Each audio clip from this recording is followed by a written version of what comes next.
Bonjour à tous, bienvenue dans cette vidéo où aujourd'hui on va essayer de... Enfin on va pas essayer, on va parler de l'API Stripe. Alors je la fais à chaud cette vidéo parce que j'ai développé un projet là depuis 2 semaines sur Stripe. Et donc du coup j'avais déjà fait quelques abonnements, quelques paiements via Stripe, des trucs assez basiques mais jamais aussi complets. Et donc du coup j'ai dû apprendre quasiment la doc de Stripe par cœur pour... Enfin pas par cœur mais du coup à force de me documenter je la connais très bien la doc. Et donc du coup, j'aimerais expliquer dans les grandes lignes, hein, je connais pas tout non plus, mais dans les grandes lignes, les différents moyens de paiement sur Stripe, parce que c'est assez traître du coup, et différents petits tips tout ce qu'on peut faire avec Stripe, du moins de ce que je connais. Hein. Je pense qu'on peut faire plus de choses, on peut faire plus de choses que ce que je vais dire, mais je vais faire dans les grandes lignes l'API Stripe dans la plupart des projets web finalement, hein, parce que du coup, vous n'avez pas utilisé, il y a des choses que vous n'avez pas utilisées, par exemple le système de mandat, typiquement. Alors du coup, je vais mettre ma tête à droite pour que vous voyez le menu. Hop, je vais accepter les cookies et on est parti. Donc Stripe, bon déjà pour ceux qui ne connaissent pas, Stripe c'est un système qui permet d'accepter des paiements par carte bleue et plein d'autres moyens maintenant, directement via une API tout simplement. Donc elle est très utilisée, vous avez déjà sûrement dû payer, si vous commandez souvent sur internet, des dizaines de fois avec Stripe. C'est une société qui va être valorisée à 100 milliards, là, qui va être cotée en bourse. Je vous conseille d'acheter les actions hein, si vous voulez des revenus passifs, parce qu'à mon avis, le prix des actions va bien monter. Donc chuter au début comme d'hab et après bien monter, parce qu'on nous l'a fait toujours comme ça. Donc voilà. Donc voilà ce que c'est Stripe. Maintenant, comprendre l'API. C'est-à-dire que déjà, si vous utilisez du WordPress, etc., généralement, l'API, vous connaissez parce que vous rentrez votre clé publique, votre clé secrète, et hop, le paiement il marche. Bon, et un petit produit si vous faites de l'abonnement directement dans Stripe. Là, on va rentrer vraiment dans le code, dans l'API brute de la chose. Donc déjà, au niveau des systèmes de paiement, on va parler de la dernière version de Stripe, hein, la V3, parce que la V2, V1 fonctionnait différemment. On va parler de la V3. Donc il y a différentes méthodes d'accepter un paiement, tout simplement. On va voir le premier, déjà, ça va être tout ce qui est abonnement. Donc ça va être tout ce qui est tout simplement... Hop, alors je vais faire des recherches. Subscript... Hop, j'écris n'importe quoi. Subscription. Sub. Je suis dans le subscription objet là. Non, toujours pas.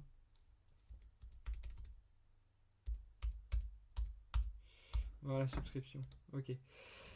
Donc ça va être tout ce qui est abonnement, tout simplement. Donc pour créer tout ce qui est abonnement, vous allez devoir utiliser cette route d'API. Donc vous avez tout un type de package qui existe via Stripe, hein, que ce soit en Node.js, en PHP. Moi, j'utilise souvent du Node.js, mais PHP, etc.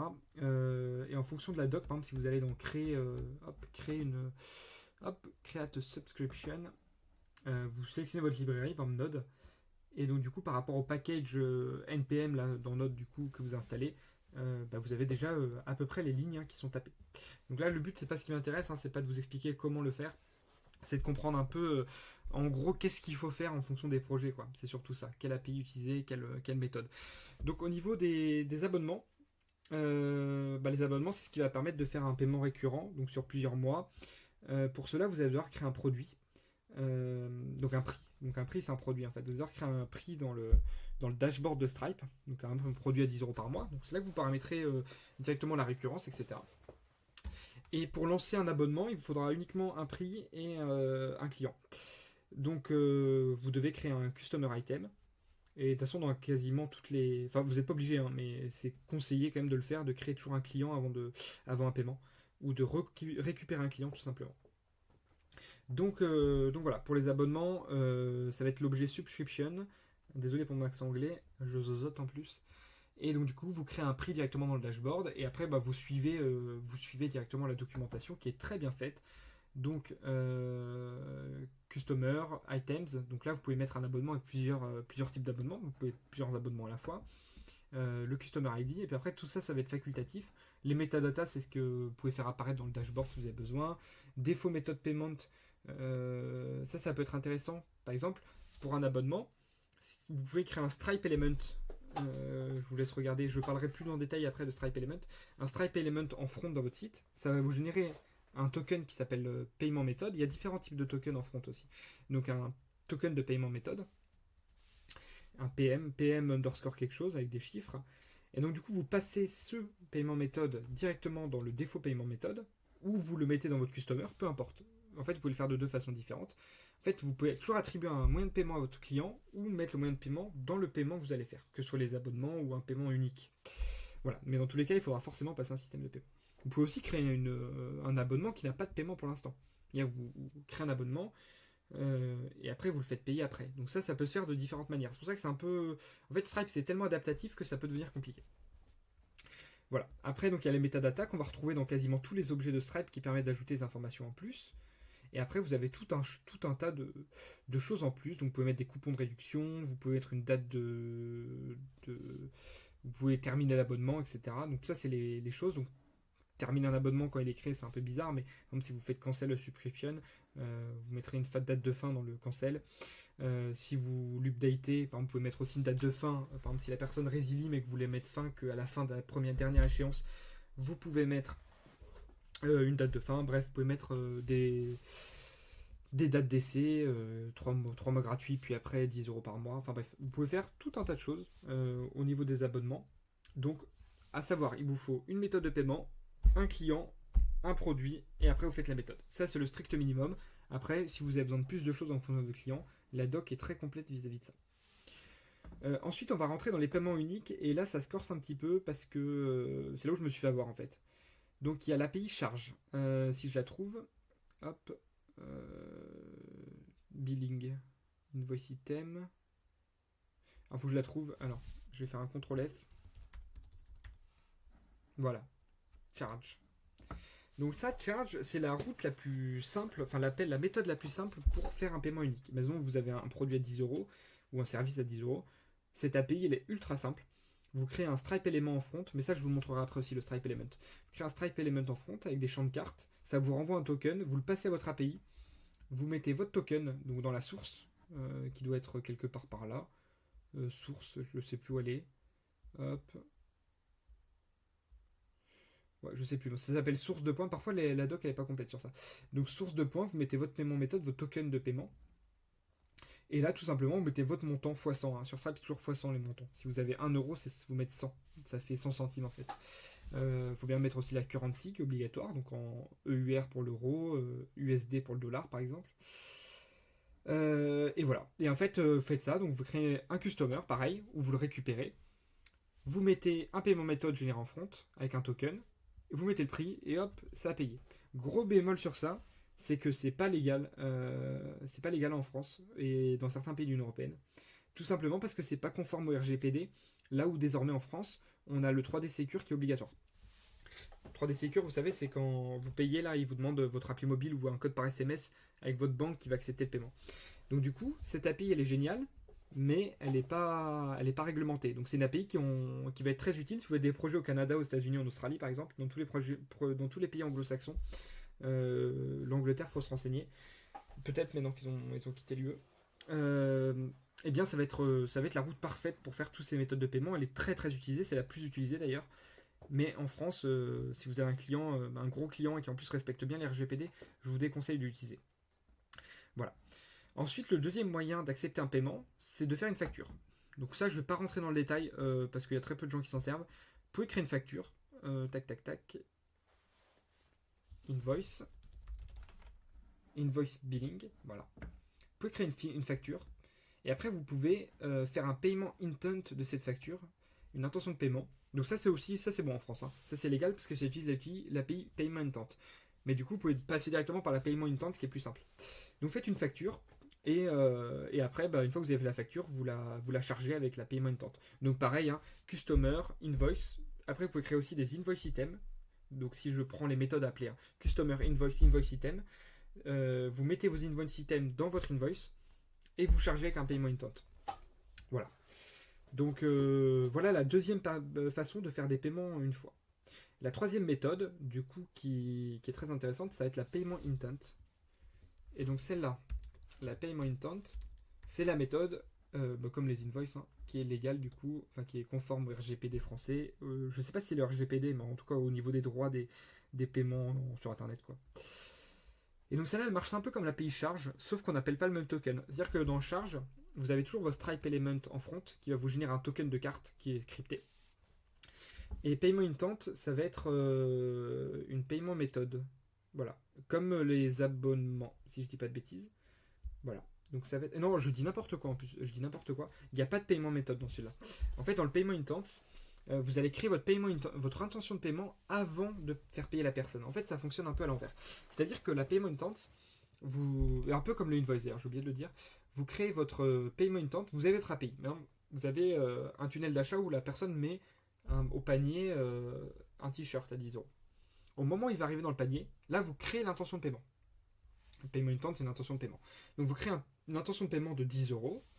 Vous lui attribuez le customer qui est connecté du coup. Vous le récupérez si voilà, si tout simplement vous avez déjà un customer créé. Donc on verra après pour les customers aussi, parce que pour les récupérer, on ne peut pas les récupérer par email. Donc pensez bien à les stocker dès le départ dans votre appli. Après, il y a une petite tips, c'est de faire un customer list et d'aller chercher l'email. Mais bon, du coup, je ne reviendrai pas, mais voilà. Vous devez stocker l'ID du customer dans votre base de données, ce sera beaucoup plus simple que de faire un appel supplémentaire pour lister la liste des customers qui a cet email, qui ont cet email et récupérer un customer ID dedans. Donc voilà. Donc vous lui passez un customer. Pareil, les customers, vous pouvez les passer à la fin d'un paiement. En fait, vous n'avez pas besoin d'attribuer un customer au début du paiement intent, parce qu'il y a un ID. À la fin, quand le paiement intent est OK, ou même la charge, ou même la subscription, ou ce que vous voulez, vous pouvez passer le customer, récupérer l'ID, récupérer le paiement qui est passé, et lui attribuer un customer à ce moment-là.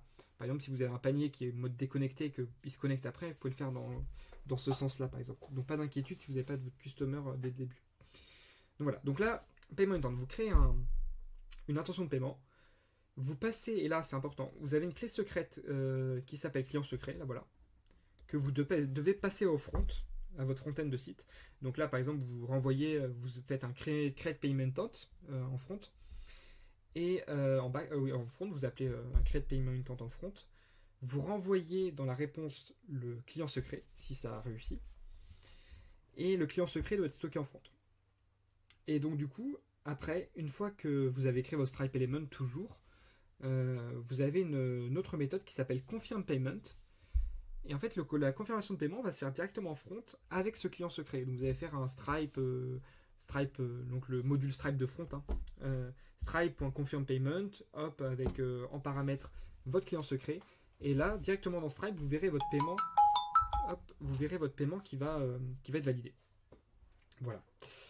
Au niveau de... Sauf que là, vous allez me dire, oui, mais on valide le paiement en front, mais comment on fait pour valider notre commande? Par exemple, vous avez commandé le t-shirt à 10 euros, toujours. Hein. Le t-shirt à 10 euros, vous avez l'intention de paiement, il est validé en front. Vous ne pouvez pas vous permettre, au retour succès du paiement intent, vous pouvez pas vous permettre de faire un appel pour dire que la commande est validée, parce qu'imaginez, il n'y a pas assez de fonds sur la carte. Donc il va être validé, mais il peut être refusé quelques secondes après, en fait. Et donc là, vous allez devoir créer un webhook. Donc les webhooks de Stripe sont assez bien faits. Dans le dashboard, vous pouvez directement appeler un webhook. C'est-à-dire que vous mettez une URL d'API en post dans votre API. Et en fait, Stripe va vous envoyer un objet event qui va renvoyer tout l'objet de payment, de l'intention de paiement, et qui va tout simplement vous renvoyer si c'est OK ou pas. Et puis vous passerez votre commande à OK. Si c'est OK, vous enverrez le mail de confirmation directement dans le webhook. Donc voilà. D'ailleurs, le webhook il va aussi servir pour tout ce qui est renouvellement d'abonnement. Et en fait, le webhook dans Stripe, pareil, vous pouvez créer un webhook sur absolument toutes les méthodes de Stripe. Donc par exemple, Stripe aura tout un système de gestion d'événements. Donc par exemple, pour la payment intent, au moment où il y a une création de payment intent, vous aurez un objet, vous aurez un événement paymentintent.created. Et vous pouvez créer un webhook pour chaque événement de Stripe, ou plusieurs événements reliés ensemble. Donc par exemple, pour un paymentintent.create, vous pouvez tout simplement... j'ai mon chien qui pleure, je vais pas tarder à finir la vidéo. Donc vous pouvez créer un paymentintent.create. J'ai perdu mes mots du coup. Vous pouvez créer un paymentintent.created et au moment de la création, vous pouvez par exemple faire un webhook qui vient commencer à stocker quelque chose dans votre base de données, peu importe, vous faites comme vous voulez. Hop, je vais mettre en pause et je vais aller le sortir parce que je pense que... Hop. Du coup, me revoilà. Donc je disais par rapport au payment intent, vous pouvez par exemple, donc, au niveau de la création d'un événement, stocker une data, appeler un webhook pour absolument tout. Donc voilà vis-à-vis des webbooks. Donc par exemple, si vous avez un abonnement qui n'a pas été renouvelé, pareil, ça va vous simplement vous créer un événement. Vous pouvez appeler un webbook pour annuler l'abonnement. Vous avez absolument des webbooks pour absolument tout. Il y a au moins 50, 60 événements. Donc voilà pour les grandes lignes des différentes méthodes de paiement Stripe. Après, dedans, vous avez tout un tas d'API annexes qui vont, enfin de méthodes annexes qui vont vous permettre de faire tout un tas de choses. Mettre les produits dans les invoices, par exemple, l'invoice system. Vous pouvez ajouter une invoice à n'importe quel type de paiement et modifier les produits dedans. Donc par exemple, si vous avez la liste du t-shirt et que vous vous servez de la facturation Stripe, parce que du coup Stripe permet aussi d'envoyer facture. Donc au lieu de coder tout un système de facturation, si vous n'êtes pas trop bloqué sur le design, vous pouvez utiliser le modèle de Stripe qui est très bien, qui permet de customiser le logo, la couleur, etc. Et donc directement créer vos factures avec Stripe. En plus, il envoie le mail lui-même. Vous pouvez donc du coup récupérer toutes les informations clients pour les afficher dans votre dashboard ou même pour le client. Vous pouvez mettre des tags, vous pouvez faire des systèmes de méthodes d'envoi, enfin vous pouvez faire absolument tout. Vous pouvez accepter différentes méthodes de paiement. Avec paiement instant, vous pouvez accepter GPay, Apple Pay, virement SEPA, vous pouvez accepter absolument tout.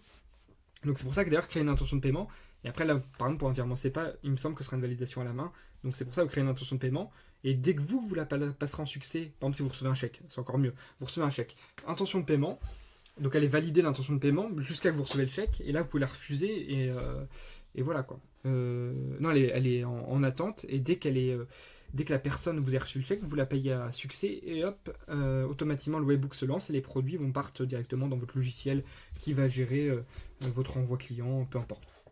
Donc voilà, mais ça c'est pour les grandes lignes des méthodes de paiement. Après, bon, il y a tout un tas de routes annexes en fonction de méthodes annexes en fonction de ce que vous avez besoin. Maintenant en front, et j'ai oublié une méthode de paiement hyper importante, c'est la checkout en fait. Et en fait c'était ça la dernière méthode de paiement, qui du coup elle est valable partout aussi, hein. Il n'y a pas de restrictions vis-à-vis de la France, etc. Le checkout, je ne sais pas si vous avez déjà vu, c'est quand vous êtes sur un site, vous cliquez sur payer et ça vous redirige vers une page qui est coupée en deux avec marqué le nom, et là vous avez des paiements, donc le nom avec le nom du site avec les quelques lignes, et là un formulaire de paiement, mais directement dans checkout.stripe.com. Et donc ça permet de créer des liens de paiement, ou alors rediriger directement vers une page de paiement Stripe, ce qui vous évite d'avoir tout le front à faire. Et donc là tout simplement, vous devez, si je vais dans la route checkout, du coup je crois que ça s'appelle checkout session, voilà. Hop, checkout. Donc il faut créer une session. En fait, vous créez une session de paiement. Alors attention, hein, parce que la session ne marche pas avec les paiements instant, etc. et vice versa. Donc une session de paiement, ça marche un peu comme un paiement, sauf que vous n'avez pas de paiement méthode à mettre. Vous allez mettre une URL de retour, une URL, voilà. Vous allez passer le client, le customer mail, etc. Vous allez passer les items, parce que là, il va gérer la facture tout seul aussi. C'est vraiment la méthode la plus simple de faire un paiement sur Stripe. J'ai complètement oublié de la dire. Et donc du coup, une fois que vous allez générer votre session, Stripe va vous donner un token, une URL directement. Vous envoyez votre client sur cette URL depuis le front. Vous créez la session, pas vous récupérez l'URL, vous l'envoyez sur le paiement. Et là, Stripe s'occupe de tout au niveau du paiement, tout simplement. Et vous avez juste, encore une fois, le fameux webbook à dire au niveau avec la session ID. Donc quand la session est confirmée, pour dire que le paiement est validé et donc que vous pouvez envoyer vos produits par exemple. Donc voilà, c'est vraiment la méthode la plus simple pour faire un paiement. Malheureusement, du coup, vous n'avez pas la main sur le design, vous avez la main sur pas grand chose finalement, vu que vous sortez de votre site. Et donc, du coup, ça va être un tunnel de paiement externalisé, quoi.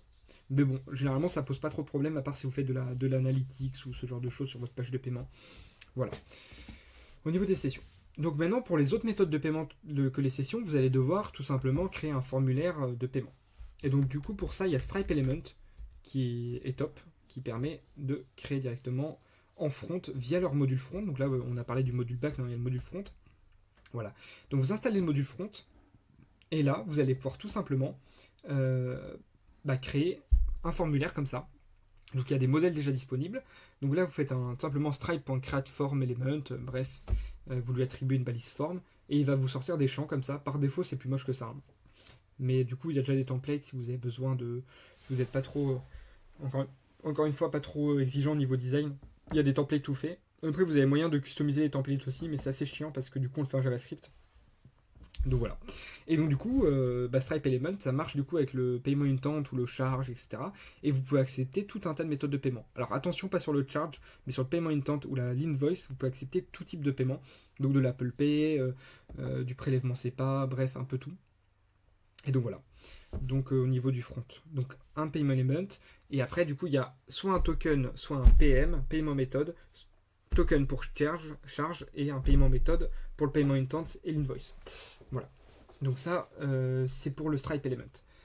Maintenant, dernier point que je voulais expliquer sur Stripe, c'est qu'on peut, et ça c'est quelque chose qui n'est pas facile de se documenter dessus, est-ce qu'on peut faire un marketplace? Donc c'est-à-dire, est-ce que vous pouvez dire, bah, moi je vends un produit, j'ai 10 euros et l'autre personne a 2 euros. Aucun problème. Donc pour cela, vous allez devoir utiliser Stripe Connect. Donc en fait, vous allez devoir générer une URL de connexion à votre Stripe. Donc du coup, tout ça, c'est très bien expliqué dans la documentation Connect. Il y aura un token de connexion. Et donc du coup, ça va lier le compte de cette personne à votre compte Stripe. Tout simplement. Et là, c'est là que ça se corse un petit peu. C'est que vous, au retour de la connexion, pareil, vous aurez un webhook. Et donc du coup, vous allez devoir récupérer le Stripe ID. Donc le Stripe ID va vous être envoyé par Stripe. C'est le numéro de compte Stripe de la personne. Et vous allez devoir stocker ce Stripe ID. Donc imaginons, vous avez Jean Dupont qui est sur votre marketplace. Donc du coup, Jean Dupont, il a un compte Stripe. Donc il se connecte à votre compte Stripe avec le lien que vous avez généré, qui est très simple à faire. Et au retour du webhook, le Stripe va vous renvoyer le Stripe ID, l'ID du compte de Jean Dupont. Et Jean Dupont, vous le stockez. Et là, au moment d'un paiement, payment intent ou session, checkout, là le checkout qui se fait directement, ça marche aussi, ou invoice par exemple, vous prenez ce Stripe ID et là vous faites un transfert metadata. Donc c'était dans la doc, transfert data ou transfert metadata, je sais plus. Donc si je retourne directement dans la documentation, vous faites un transfert. Hop, je vais faire un CTRL F, transfert.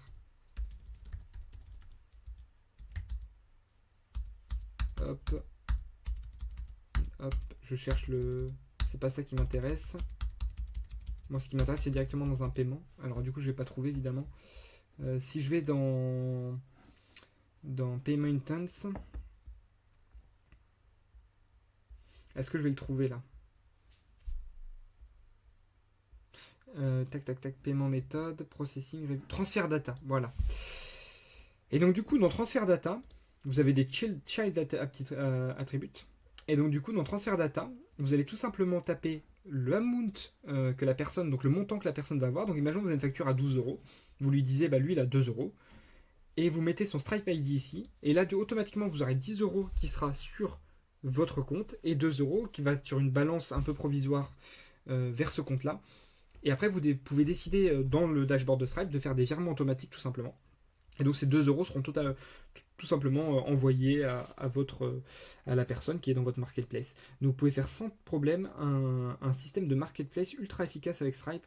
Une fois que vous avez enfin votre système de paiement, clairement, si vous connaissez bien Stripe, en une demi-journée, même pas, en une demi-journée, j'exagère, mais en une demi-journée, c'est plié, quoi. En une demi-journée pour les tests et la recette et tout, peut-être une journée si vous avez une appli complexe, vous pouvez faire alors pas le marketplace, je parle pas de marketplace, mais je parle de juste stocker le Stripe, faire le lien de connexion, stocker le Stripe ID et le renvoyer à Stripe au moment du paiement pour faire le transfert et un peu de paramétrage dans le dashboard. Et hop, vous avez un système de marketplace ultra efficace fait par Stripe. Donc voilà, donc c'est le moment du coup de faire la conclusion de cette vidéo. Donc du coup on a vu un peu toutes les méthodes de paiement que proposait Stripe. Donc si je fais le récapitulatif maintenant que je m'étais un peu perdu, il y a la subscription, donc l'abonnement. Il y a la charge mais qui ne fait pas du 3D Secure. Il y a la payment intent, il y a l'invoice et il y a la session qui permet de te rediriger vers un système de paiement externe. Donc toutes les premières méthodes que j'ai citées ci-dessus, vous faites tout simplement un appel via un formulaire Stripe Element en front qui va vous donner un token et vous le passez à votre méthode de paiement. Pour le dernier, ça se fait tout seul. Vous avez juste à créer une session, il vous renvoie un lien et le paiement se fait. Que ce soit d'ailleurs abonnement ou paiement unique. Pour Stripe Session, ça fait les deux. Voilà. Après, du coup, on a vu qu'il y avait tout un tas de méthodes annexes qui permettaient d'ajouter des factures sympas, d'ajouter des clients, de rentrer des infos clients, d'ajouter des métadatas. Je sais pas, par exemple, si vous avez un site euh, de réservation de rendez-vous en ligne de docteur, par exemple. Vous pouvez très bien dire dans la métadata, bah, du coup, l'heure du rendez-vous, directement dans le paiement, comme ça vous l'avez accès dans votre dashboard Stripe. Ça vous permettrait de faire un petit dashboard en même temps. Voilà. Donc à ce niveau-là, après vous avez du coup Stripe Element en front qui vous permet de créer des formulaires avec plusieurs dizaines de méthodes de paiement différentes qui vont être passées directement aux différentes API.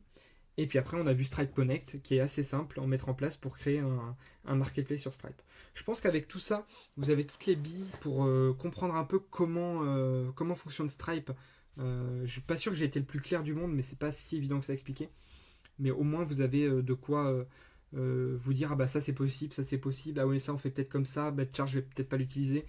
Donc voilà, donc ça vous permet de dégrossir l'API Stripe et de pas vous perdre parce que quand on lit payment intent, charge, subscription c'est logique, mais bon, invoice, invoice avant on peut payer avec une invoice mais c'est pas logique alors que c'est qu'une facture. Les coupons, les taxes, les Stripe Elements, les connects, tout ça, ça fait beaucoup de termes à emmagasiner. Donc j'espère que je dégrossis au maximum Stripe. Et puis si la vidéo vous a plu, n'hésitez pas à mettre un like, ça fait toujours plaisir, à vous abonner. Et puis je vous dis à très bientôt pour une prochaine vidéo.